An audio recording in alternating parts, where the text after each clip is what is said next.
Alhamdulillahi Rabbil Alameen wa salatu wa salam ala nabihi wa ala alihi wa sahbihi ajma'een. And welcome to the fourth part of the journey of the soul, where we've been looking at the soul when it was first created, and we mentioned how it came from the back of all our souls came from the back of Adam, and what the discussion that happened there, and how a soul is blown into the baby at 120 days. And then we mentioned there are three types of souls in this life. We mentioned there's the good soul, which is the pure soul, the bad soul, and the soul which is in between, which commits sins, then mistakes, sins and then good deeds, sins and good deeds, and that soul effectively keeps reprimanding the individual. And that's where we essentially got up to last time, talking about the different types of souls. Today, we're actually going to go to a different, or the next part. So we've talked about before we were alive. We talked about when we are alive, three different types of souls. Today, we're going to talk about what happens at the time of death when the soul is taken away. Okay, so I want to start by mentioning a narration by, or an incident that took place with Aisha radiallahu anha when she visited her father, of course, who was Abu Bakr as-Siddiq, during his final illness. Now, what happened is death was approaching him, meaning he was close to passing away. So Aisha radiallahu anha, she said, certainly wealth does not help a person when the sounds of death rattle in his throat. And these were lines of poetry, if you like.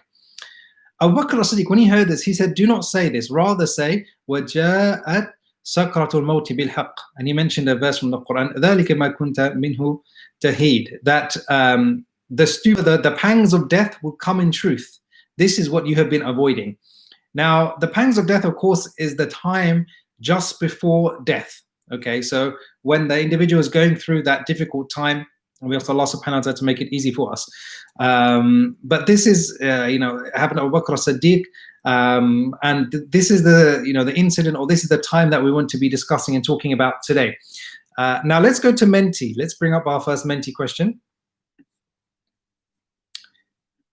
If we go to Menti, and I'll read out the question as well. I remember the brother asked last time. The question is, did the Prophet ﷺ experience the pangs of death?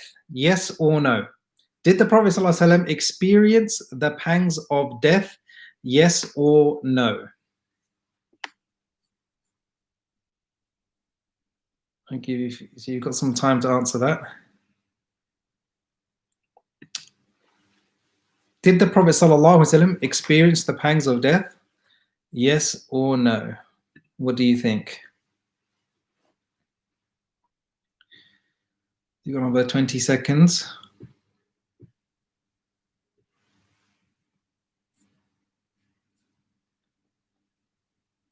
Okay, I mean, it's 50-50. Okay, let's see the answer.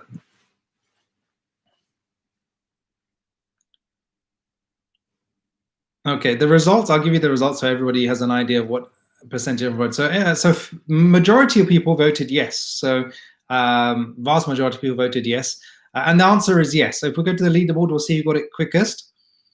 So on the leaderboard first today, first place is, it was a bit of a tie, I think.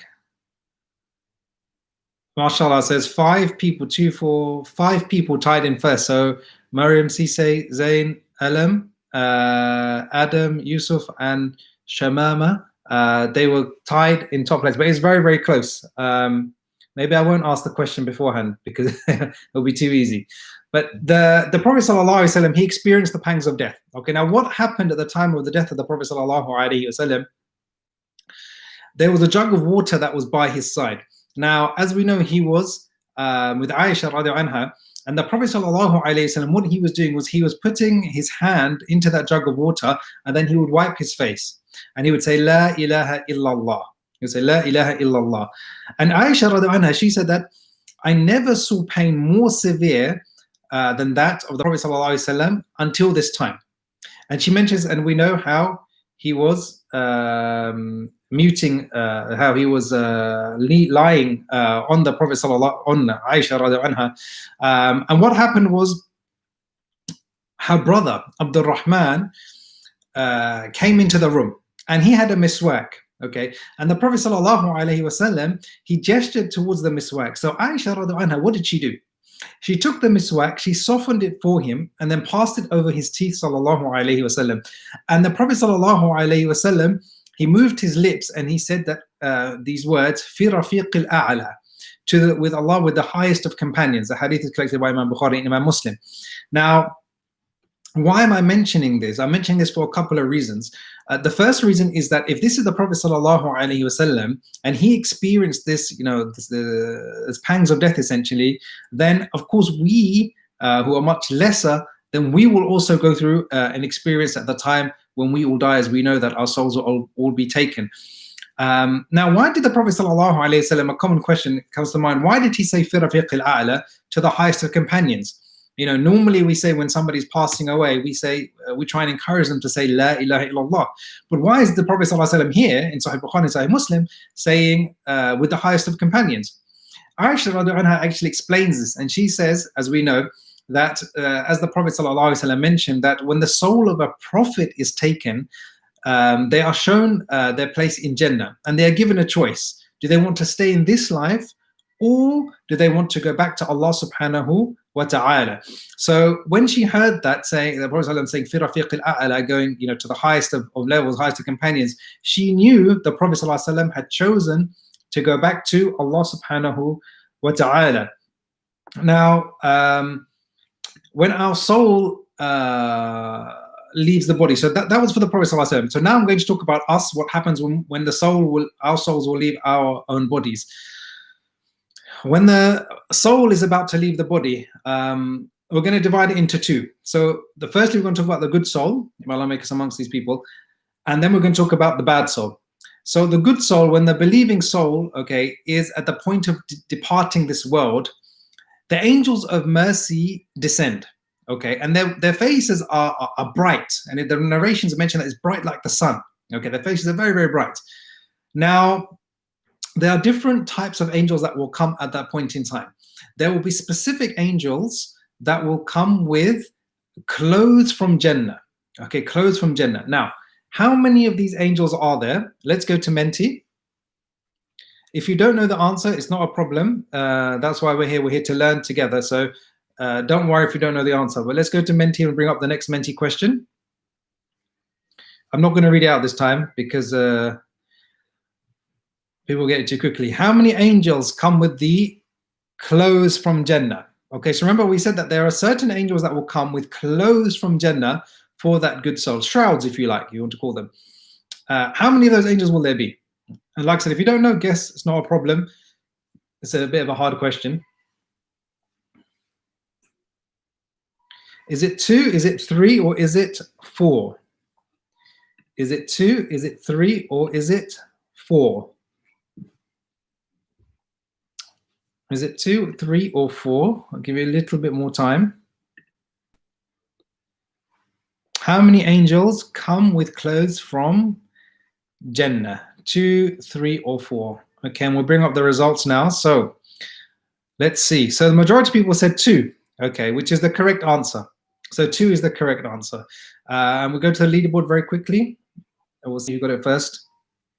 So as I mentioned, I'll explain this while the leaderboard's coming up. So there are various angels, okay? There's one angel of death, and there are 2 specific angels who will come with garments, clothes from Jannah. Very quickly, in terms of the leaderboard, fastest was Brother Yusuf, then Muhammad Wahid, and then Rinaz was there. Okay, but it's very, very close between the top few.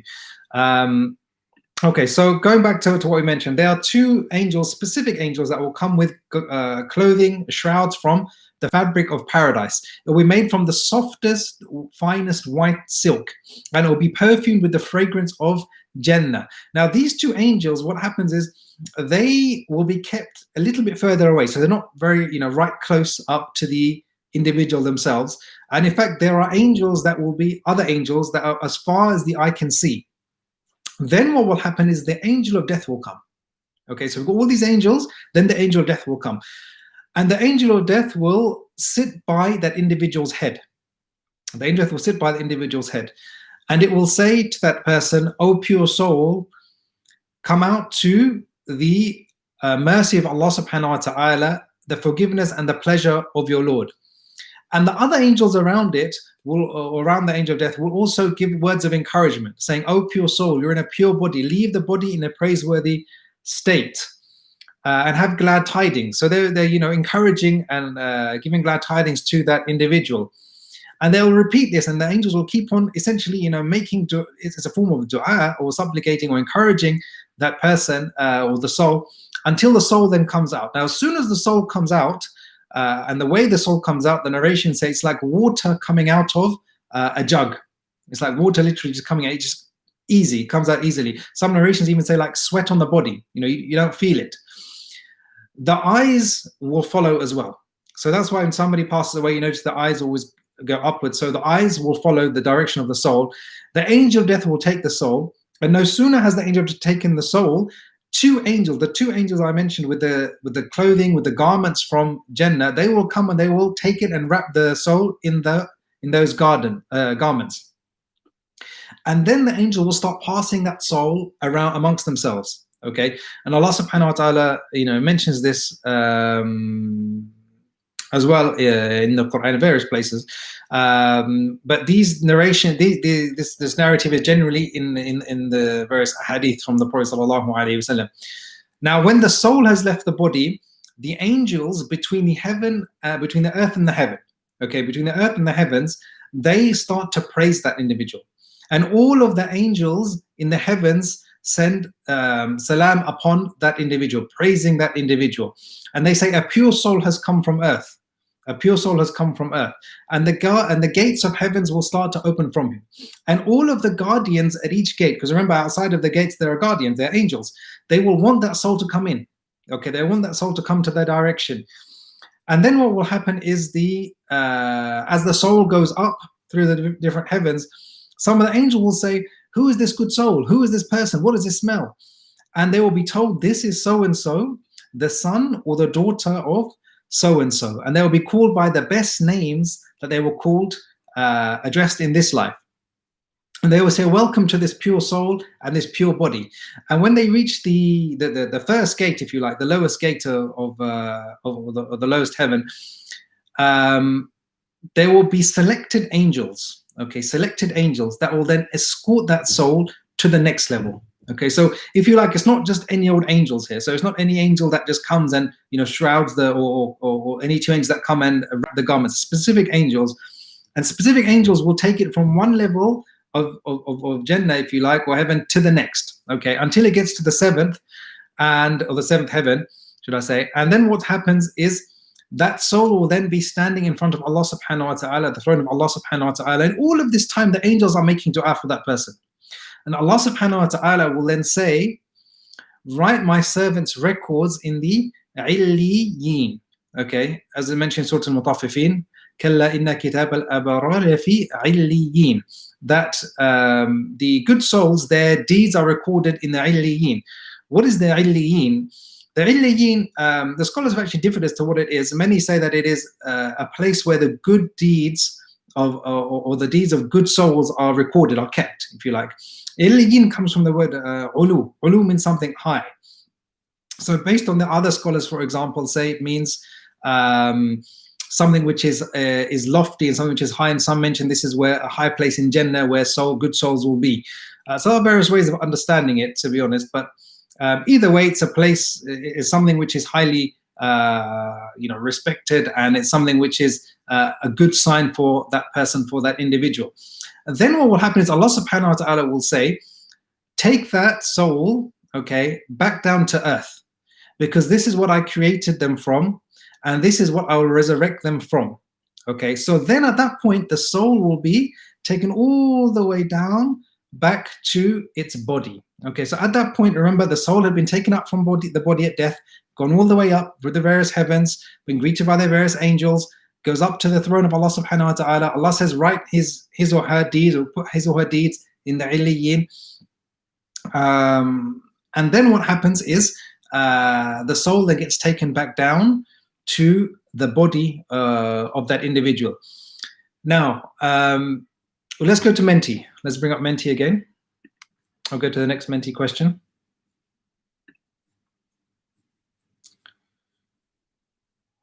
the question is, do you hear the footsteps of people walking away from the grave? Okay, yes or no? So what I mean by this is the grave can't, the body, the soul comes back down to the body is in the grave. Okay, does that person now hear the footsteps of the people walking away from the grave after they have buried him in this life or her in this life? Yes or no?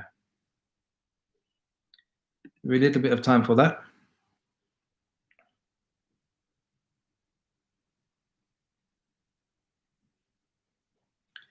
Yes or no? What do we think?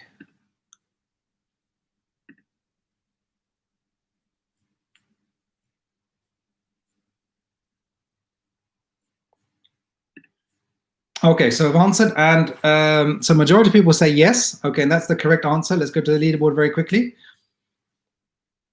So the soul, just to clarify while the leaderboard's coming up, what happens is the soul comes back down into the body. At that point in time, the body or the people around the earth are actually burying that person. So that person's being buried. Then what will happen is the footsteps of the people will, as they're leaving the grave, will then be heard by that good soul. Okay, and I'll mention the leaderboard very quickly. Brother Yusuf still top, Renaz is second, and Shabana Iqbal third. Okay, it's very close, I'd say, between the top maybe 10 even. Okay, so that's what will happen to the good soul. So it will hear the footsteps of the family, of the friends, of the people that buried it walking away. Now, before we get to the next part about what happens, I want to go to the other side, the second option, if you like, which is the bad person, the person, the disbelieving person, if you like. At that point, what did the Prophet ﷺ mention about what will happen to that person? So the Prophet ﷺ said that in a similar fashion, what will happen is there will be an angel, or the angels of punishment, that will come to that individual. So remember, we said for the good person, the angels of that were greeting him, and they were as far as the eye could see, and they were radiant, bright like the sun. These ones are the opposite. So they will come very severe, very stern, and they will come with coarse garments from Jahannam. So remember the opposite for the first person. The first person had fine silk garments from Jannah, that were perfumed from Jannah. This person will have coarse, thick garments from Jahannam. And they will sit back, and there will be angels as far as the eye can see again. And the angel of death will come again up to that person's head. And it will say, "Oh, vile soul, depart to the anger of Allah subhanahu wa ta'ala." And the angels around it will also say, "You are a vile soul that has lived in a vile body. Depart to the punishment of Allah subhanahu wa ta'ala." And there are even specific narrations that say, "Have glad tidings of scalding water and foul pus." That's what the angels will say to that person. And they will keep on repeating this until the soul leaves the body. And even, subhanAllah, the narration said that the soul itself is terrified at that point, that it actually tries to cling on to the body, refusing to leave. Now let's go back to Menti again. We'll bring up Menti, the next question on Menti. The question is, I'll give it to you in advance while it's coming up. The question is, the bad soul, when it's extracted, is it extracted A, like a thorn over cotton wool, B, like water out of a jug, or C, like water from ice? How is the bad soul extracted? Is it like water from ice? Is it like water out of a jug? Or is it like a thorn over cotton wool? What do you think?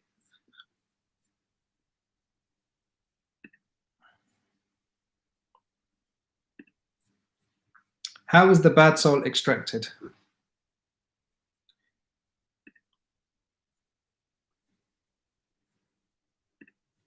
And then I'll explain it. Okay, let's see how everybody did.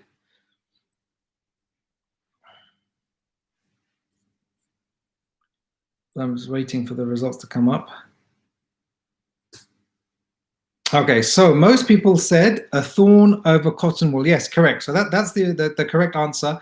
Again, if you didn't get it right, or if you don't get any of these questions right, it's not a problem. Don't worry. That's why we're here. We're here to learn together, as I always mention. So let's go to the leaderboard very quickly.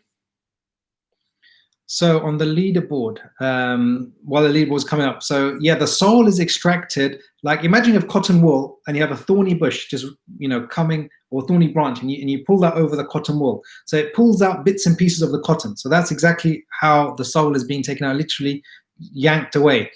Leaderboard top at the moment is Yusuf and then Renal. So 1 and 2 still top, and 3 is Yusuf Khan and family.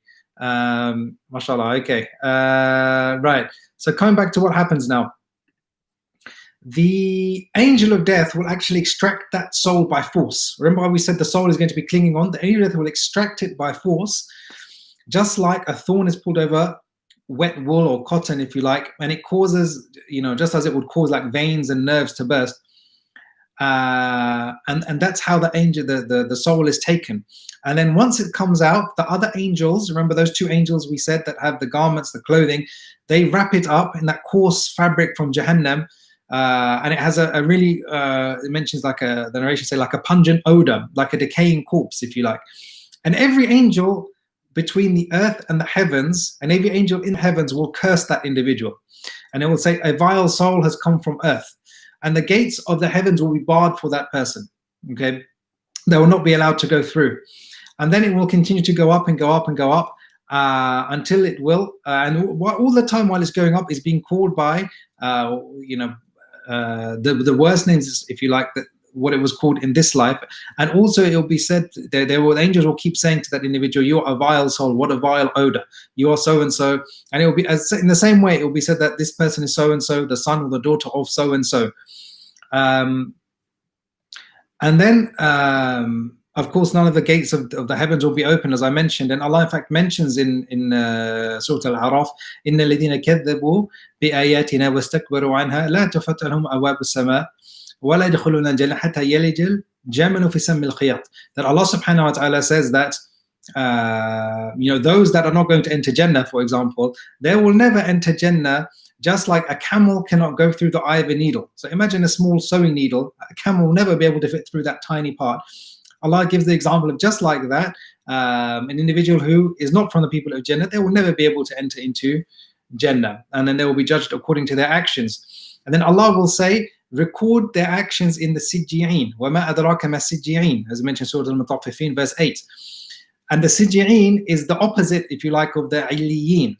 So remember we said the Illiyin comes from the word ulu, means something high. Sijji'een is like the opposite, it means something very low. In fact, the word sijin means prison in Arabic. So it's like they will be recorded, their deeds will be recorded in this prison, or this lowest part in the earth, as some scholars describe it as. And the second way of understanding it is this is where the bad souls will be as such. So this is what will happen, and then after that has happened, the soul will then come back down again. It will join into the body, and then the next stage of what will happen to the soul will come up. Now, what I wanted to mention, yes, let's stop here. Okay, we'll stop here and we'll take any questions that anybody has, because the next section is a little bit different in terms of what happens now if the soul has returned to the body. What's the next stage in terms of the questioning, the angels that will come and ask the individual the questions. What are the questions? What happens after the questions, and so on. So that's another section, if you like. So let's stop here, inshallah. Any questions? If you're a person on Menti, inshallah, I'll try to answer any questions that you have.